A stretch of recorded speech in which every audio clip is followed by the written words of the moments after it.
How to log in to CapCut PC with email or Google account. Let's get started.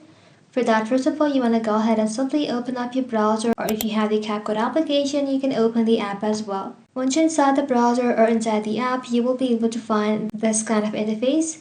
Inside here, you will be able to find multiple options to sign in.